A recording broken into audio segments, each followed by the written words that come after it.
In a inductive AC circuit, the value of inductance is 0.2 Henry. The frequency of AC is 50 Hz. Calculate the inductive reactance. ಇಲ್ಲಿ ನಾವು calculate ಮಾಡಬೇಕಾಗಿರೋದೇನು, here calculate the inductive reactance.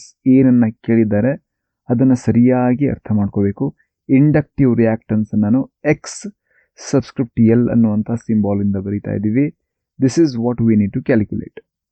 ಕೊಟ್ಟಿರೋದೇನು, reactance inductance ಕೊಡಲಾಗಿದೆ 0.2 henry and frequency is given, that is 50 Hz.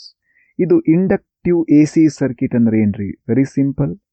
Here this is your inductor. Okay, ಅದಕ್ಕೆ ನಾವು AC ಸೋರ್ಸ್ನ apply ಮಾಡಿವಿ.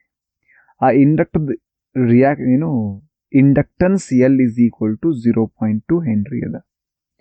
Applied voltage frequency ಏನದ ಅದು F is equal to 50 Hz ಅದ. Okay, ಏನು ಮಾಡಬೇಕ್ರಿ ಈಗ? You need to calculate the inductive reactance. And the inductive reactance X subscript L is equal to ಏನು ಬರಿತಾ ಇದ್ದೀವಿ? That is omega into L ಅಂತ ಬರೀತೀವಿ. ಓಕೆ, ಒಮೇಗಾ ಅಂದರೆ ಏನ್ರಿ ಅರ್ಥ? ಆಲ್ರೆಡಿ ನಾವು ಡಿಸ್ಕಷನ್ ಮಾಡೀವಿ. ದಟ್ ಈಸ್ ಒಮೇಗಾ ಅಂದರೆ 2πf ಅಂತ ಬರಿತೀವಿ. Okay, and into L. ಇಲ್ಲಿ ಎಲ್ ಕೊಡಲಾಗಿದೆ, ಎಫ್ ಕೂಡ ಕೊಡಲಾಗಿದೆ. You can calculate the inductive reactance.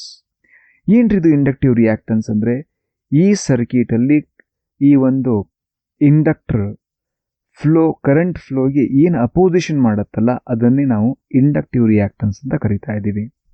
Okay, ಹಾಗಾಗಿ ನಮ್ಮ ಫಾರ್ಮುಲಾ ನಾವೇನು ಬರಿತಾ ಇದ್ದೀವಿ? ಗಿವನ್ ಏನೇನದ? Given the inductance L is given, that is 0.2 henry. And the frequency of AC, applied AC is given, that is 50 Hz ada. And formula ಏನದು ನಮ್ಮ ಹತ್ರ? Inductive reactance X subscript L is equals to omega into L ಬರಿತೀವಿ. Actually omega ಅಂದ್ರೆ ನಿಮಗೆ ಗೊತ್ತದ. And ಅದನ್ನು ನಾನು ಒಮೇಗಾನ ಹೇಗೆ ಬರಿತೀನಿ? 2πf ಇಂಟು ಎಲ್ ಬರಿತೀನಿ.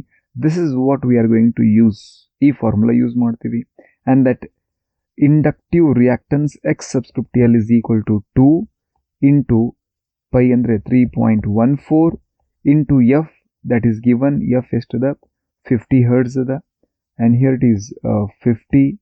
And inductive reactance calculate ಮಾಡಲಿಕ್ಕೆ ನಿಮಗೆ ಏನು ಬೇಕು?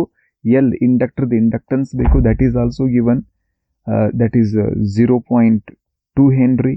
And here it is 0.2 henry. ಏನೇನು ಕೊಡಲಾಗಿದೆ? 2 ಬರೆದ್ರಿ ಇಲ್ಲೇ, ಆ್ಯಂಡ್ ಪೈ ವ್ಯಾಲ್ಯೂ ಬರೆದ್ರಿ. ಓಕೆ, ಇಂಟು ಫ್ರೀಕ್ವೆನ್ಸಿ ಬರೆದ್ರಿ 50 Hz. ಇಂಡಕ್ಟರ್ದು ಇಂಡಕ್ಟನ್ಸ್ ಎಲ್ ಕೊಡಲಾಗಿದೆ, ದಟ್ ಈಸ್ 0.2. ಆ್ಯಂಡ್ ಇವೆಲ್ಲವನ್ನು ಮಲ್ಟಿಪ್ಲೈ ಮಾಡೋಣ ಈಗ. 2 into 3.14 into 50 into 0.2, that's equal to 62.8.